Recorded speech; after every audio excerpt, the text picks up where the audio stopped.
But actually, you're completely right. Brianna, you're completely right. What's happening with the left is that these saviors, these progressive warriors that you see in these boxes here, think that they know more about these people than they know about themselves. Absolutely ridiculous. And by the way, you know, this has nothing to do with a well-funded evil money machine that the Republicans were doing. There's something called boys and girls, and Rubin's they are the right different. guy to talk about and that, most isn't parents, Most parents, oh God, you're such a smug prick. What's happening, everybody? Dave Rubin and David Pakman recently faced off on Piers Morgan Uncensored. Initially, the discussion centered around how the Democrats' embrace of woke transgender issues lost them the election. However, due to David Pakman's inappropriate insults aimed at Dave Rubin, the conversation devolved into a shouting match. That said, let's watch as Dave Rubin lays a smackdown on our favorite progressive fraud, David Pakman, using facts, not feelings. Let's go. So, look, on reflection, David, do you want to admit you were completely and hopelessly wrong about this? No, in fact, in the aftermath, we figured out how dishonest you were, Piers, during that. And hopefully we can get a little bit of an opportunity. So let me lay it out. Of course. First of all, I went back and looked at the UN report in more detail. The UN report said nothing of the sort that you said. What you were referring to dishonestly was one footnote from an anti-trans organization making completely unsubstantiated claims. So I will wait for the apology from you. The UN report doesn't say that, but that wasn't the crux of your question. Second part of it, that ad with Kamala, I would have loved Kamala to respond to it. All she had to say was at the time that she said that, it was Trump administration Bureau of Prisons policy that that's what's available to trans inmates when determined medically necessary. She would follow the law.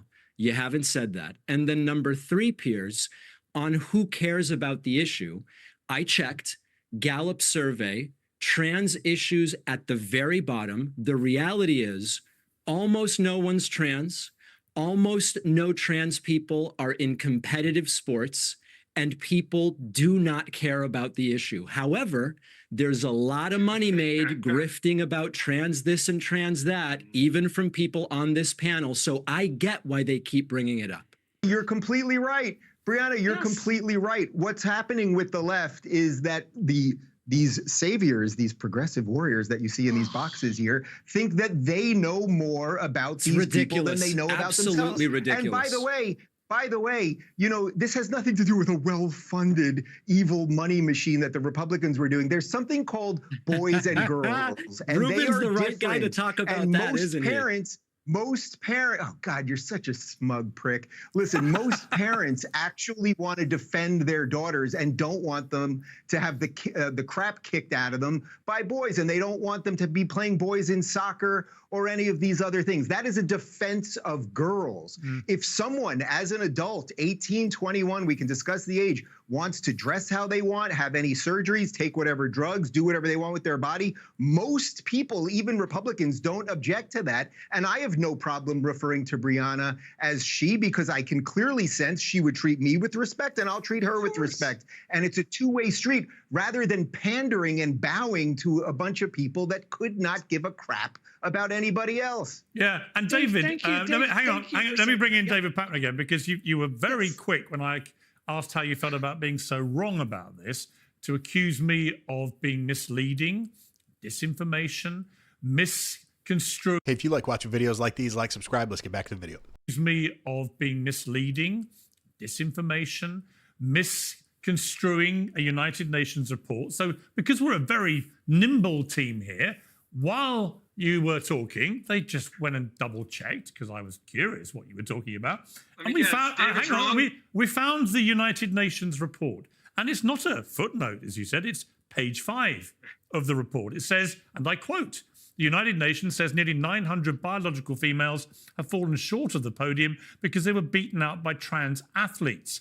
The findings were compiled by the UN's Rapporteur on Violence Against Women, entitled Violence Against Women and Girls in Sport. The report said more than 600 athletes didn't medal in more than 400 competitions in 29 different sports, totaling over 890 medals. The replacement of the female sports category with a mixed-sex category has resulted in an increasing number of female athletes losing opportunities, including medals, when competing against males, the report said. So, David, again, would you like to now apologise for being not only wrong about this being an election issue, but being wrong about your correction when I asked you if you were sorry for being wrong? Look at the underlying source, Piers. I have it printed out in the other room. It wasn't a footnote. Look at the It's page underlying 5. source. It's page now, 5. I do want to say one thing about this. I actually agree with a lot of what Brianna and what Dave Rubin said. I actually agree with it. I am not the savior here to do X, Y, or Z for trans people. What I'm saying is I don't actually think I even need to play that role. I don't think this is the issue that maybe you think I believe it to be. So I agree with a lot of what Dave Rubin and Brianna said there. I do think it's important to consider that when Dave Rubin talks about well-funded this or that, his Russian money source just dried up, and he's the last person who should be talking about funding sources. And to be honest, Dave, hold on a second. Wait, hold on. Now Ben's jumping. Everybody's jumping. Hold on a second. I can't even hear Ben. Why would Ben jump in? I'm not even addressing Ben. Hang on. You made a very... Nothing anyone could say would ever convince me that David Pakman did not have the living shit kicked out of him every day of high school. Real quick, I'd like to provide a little bit of context behind some of this discussion because I had to chop this video up because this thing goes on for like an hour. So I had to cut out some things. So the conversation started out with Piers Morgan playing the Trump ad that said he's for you and she's for they, them, and talked about the effectiveness of it. And David Pakman and the other guy are trying to say that had no effect on why we lost the election. And at the beginning, stupid Pakman was telling Piers Morgan that he owed him an apology because he was referencing this UN report on biological males in women's sports. And Deepak here said he's completely wrong and the information he was talking about is from some far-right anti-trans group. And as you just saw when I stopped the video, Piers was bringing the receipts and explaining, no, I wasn't spreading any incorrect information. This is what the report says. Then David Pakman did something he does all the time because he's so often wrong in debates. He'll say, show me the evidence. Show me the evidence. Then you show him the evidence and he says, what's a source? What's a source? You can't win with him. It doesn't matter what you show him. He's just a disingenuous douchebag. Let me just talk about one more thing and we'll get back to the video because the fireworks are yet to come. David Pakman mentioned a Gallup survey suggesting that almost no one cared about the transgender issue. Here's what he's discounting.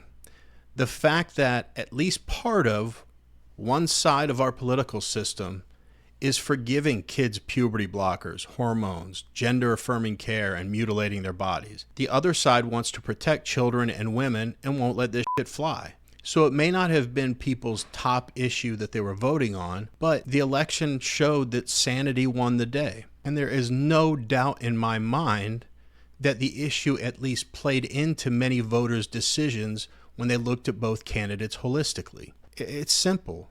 Anyway, the fireworks are about to start, so let's get back to the video. Charge against Dave Rubin. Let Dave Rubin reply to that. Because no one believes your BS anymore. Jesus Christ, these people are so pathetic. They've been indicted, Rubin. The Tenet Media people were indicted. I got indicted. He was not indicted. And it said in the report, if you weren't a smug prick, to quote him earlier, I didn't say Rubin was indicted. I just said the money dried up. That Dave Rubin and the others involved did not know about it. And this is why people think you're kind of a jackass. Yes, this is why everyone hates progressives. Putting words in my mouth. This is the reason why you read the report. And by the way, Pakman, if this happened to you, and in the Ben's report it said you were unaware, if it said that you were unaware, I would defend you because I don't think you indict people for things. I'm defending Dave. Says in the indictment, in the indictment, I'm defending they had no knowledge of the money where it was coming from. So don't be a I'm jackass. defending Dave on that note, but the money dried up.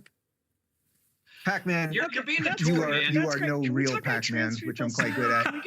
You know, there's a reason, Piers. There's a reason that everyone hates progressives, and the reason that everyone hates progressives, it's not just that they're wrong about all of the issues and they will lie and their only real goal is power. It's because they're also smug elitists. And Pakman, I did see online the other day, you were crying because your audience is purging you and you're running out of subscribers and you're in a doom loop because, and the reason is no one gives Piers, pardon me, a shit about this woke bullshit anymore. We've had it, and now you guys can sit back and be quiet. You want to talk about people being paid for their ideas? Just let me address this. It's you people who have had the entire cultural machine for 20 years. You've had all of entertainment. You have had all of Hollywood. You have had all of music. You've had all your P. Diddy parties and Epstein and everything else. And now enough of us have had it. So crawl back into your little irrelevant cave. It's time, bro.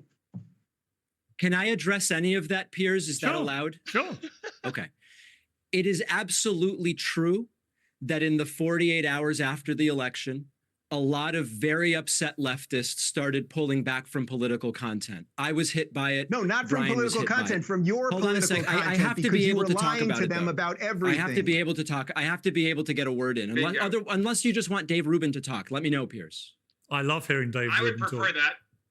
Thank you, okay. Piers. No, if there's no rebuttal allowed, then I won't rebut. You've probably done most of the talking so far, so why don't you do a bit more talking?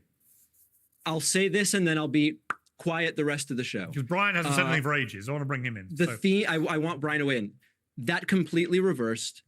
I do think that it must be that Dave is upset that Brian and I have surpassed him in viewership and subscribers. Because if you just look at the numbers, it lasted 48 hours. They all came back. I don't even know who this other guy is. Well, look, if it's going to come to that, I'm the biggest rocket in the room, right? I mean, it's like as Trump said to Kim Jong-un, you got your little rocket, I got my big rocket. So let's not get into the size of each other's YouTube rocket. But that's the smug nonsense. Nobody cares about that. It's the facts, Dave. I honestly have no idea what your... Let me bring in Brian. Let me bring in Brian. What your views are, but I couldn't care less. I know your ideas are terrible. Like, I don't care what your views are. Who cares? Let me bring in Brian. You brought it up. Brian, on a wider point about this whole issue of wokeism. You know, Elon Musk was big on this for the entire presidential campaign, saying that there's a woke mind virus and it's going to get rejected. It has inarguably been rejected. And I do think we have reached a tipping point now where people have just felt that the left has gone so far bonkers. Look at Bill Maher. Bill Maher's politically where I am, pretty much. And he shares my view completely, that liberals basically have gone nuts. They've taken these extreme positions on stuff that most Americans, and in fact, it's the same in the UK, but most Americans just feel no connection with whatsoever. As people like Axelrod, Joe Scarborough, Bill Clinton, others, as they all come forward and say this out loud, do you kind of agree with them? I mean, do you accept there's got to be a lot of inward looking by the Democrats here to say, we have gone too far here? Piers, here's why this is not going to go away. It's because it's not that Republicans are descending into some woke pit of the depths of hell. It is that everybody else will accept Republican framing on wokeism. And so, I think I'm a pretty good indicator of where the mainstream of the Democratic Party is. Do you know how many times I've spoken about trans issues on my shows because they were the #1 issue of the day? Literally never. But if you watch Fox News, if you watch all of the ads that happen in this election cycle, you would think that it was all Democrats could think of from the second they woke up in the morning until the second they went to bed at night. It was, how can we get more people surgeries, gender reassignment surgeries? Let's get just trans, sports, like the whole thing. It is not what Democrats are talking about, but it's what Republicans exploit in terms of convincing. I don't agree. Hang on. Don't all shout, please. It is so difficult. Hang on that one point. It is so difficult to finish. No, Brian, on that one point, all I would say is this: both Kamala Harris and Joe Biden have signed up to trans athletes being allowed to compete in women's sport. So it's not a right-wing propaganda campaign to try and tell people that's what's happening. It is official government policy. Did Kamala Harris say a word? Did Kamala Harris say a word about trans people in this election cycle? She has definitely spoken about it this year. Yes. This year, yeah. while she was running to be the president of the United States, which seems like an important distinction in terms of what we're talking about here. She mentioned the issue of trans. Actually, I think she did at the town hall. You're right. You're right. She did. Yeah. She talked about it in CNN during the town hall. But here's the problem with what you're saying is, it's Democrats that advocated and mandate that women have to compete with men in sports. There was no Republican doing that, and you say like it didn't exist now. You say that it's not happening where they're actually doing transitional surgeries to very young children. It's not Republicans that are doing that. Republicans are passing laws to protect kids under 18 from body mutilation. You say that it's the NCAA that's not allowing athletes, or the Olympic Committee in boxing at the Olympics. We all watched it, men beating the hell out of women. And then you say it's not an issue of the left. If it's not the left that's doing this, then who is it? Because it sure as hell isn't the right. Yeah. And this is why I go back to the point. You lose elections when you lie to the American people to their face and you say, we're not doing this, when everybody sees you're doing it. These are the most difficult videos to provide commentary on. What can I say? Doesn't everything they've said speak for itself? They're just liars, and they don't even try to hide it. And this other progressive on the panel saying that he never covers it on his show. Okay. Well, you can't acknowledge that there are certain factions inside your party that push these issues very hard. Stop lying. And here's why something that you think is such a small issue is a big issue to most Americans. The Republican Party knows, and hopefully a decent number of Americans know, that when you give Democrats an inch, they take a mile. So if the right backs off this issue at all, the left will take it and run. Saying almost no one is trans is such a bullshit argument. The left's "you can be whatever gender you want to be" messaging has already caused the number of young kids that identify as non-binary or bisexual to exponentially increase. These kids didn't come to these conclusions naturally. They've been taught to them. We can't continue to placate these delusions, and the right is the only party that stands unified against it. Or let's listen to these two idiots. So you're telling us there's barely any trans people in competitive sports. Well, case closed then, David Pakman. We should just drop the issue and let people do whatever they want, right? If we do that, do you think it'll just be the end of the whole trans thing? Or do you think the number of trans people in sports will increase more and more every year?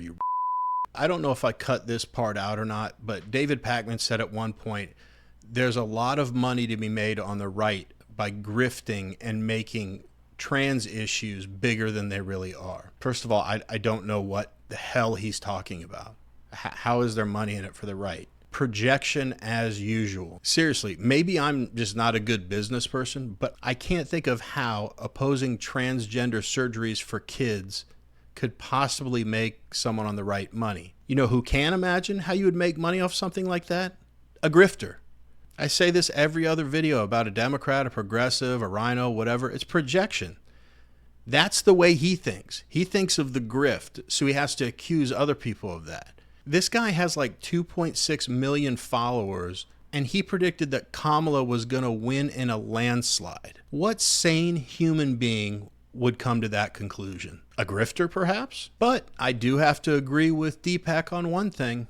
There are millions of dollars to be made in this pseudoscience by medical doctors and psychologists that go along with and encourage people's delusions. That's a multi-million-dollar industry. So he's right. He's just got the wrong side. And by far the most infuriating thing that happened during this whole clip we watched is when David Pakman had to insult Dave Rubin over something he had nothing to do with. You notice he brought up the tenant media thing and that he has more views or subscribers than him. He is a fucking grade A loser. And Dave Rubin was right. This guy has, what I say, 2.6 million subscribers to his channel, right? But that didn't prevent him for literally, I've got a video on it if you want to watch it, from literally whining like a bitch and begging people to resubscribe and sign back up for the membership program. He lost 5,000 viewers out of 2 point whatever million. And he was whining like a bitch. And to deflect, because he knows he looks like a he has to say, I think Dave's just mad because I have more views than him. And I don't know if you caught right before that, he was getting interrupted. He was like, can I make a point? I mean, I won't talk anymore if you won't let me, if I'm not allowed to rebut anything. He sounded like a little kid that was like, I'm going to take my ball and go home. And after all that, after complaining he couldn't get his point across, his big point was to say, I have more views than Dave Rubin. Look, I'm on YouTube, a small YouTuber. I care about views. You're far beyond those days and have a huge audience and a lot going on. The fact that you made that statement just provides more evidence that you don't have a good argument. And More importantly, where your priorities lie. I don't know Dave Rubin, but I guarantee he doesn't give a about subs and views. He's got a lot bigger things going on. I'll wrap up with this. Here's something that I am confused by. I just don't get. What do these losers gain by lying all the time, being manipulative, and being disingenuous? Wouldn't their viewers, whoever the hell they are, who watches them? Please, someone in the comments let me know. But I mean, wouldn't their viewers appreciate honesty over whatever it is they do? It's not honesty. And I'm serious about this question. If you have a theory or see something I don't, let me know in the comments. Why are these guys unwilling to ever say they were wrong about anything or tell the truth? Do you know how easy it would have been to say, yeah, we probably shouldn't have leaned into the woke stuff so much? That's it. But they have to argue like bitches, and their arguments never stand up under any scrutiny. That's why they have to attack people personally. I'm not joking. I could keep talking about this for an hour, but most of you've probably tuned out by now anyway. But these guys deserve every single bit of ridicule they get. Anyway, that's it for this video. If you like watching two idiots with zero conscience just lie to people endlessly, then click on one of the two videos that just popped up on your screen. Otherwise, I can't tell you how much I appreciate you being here today. The end.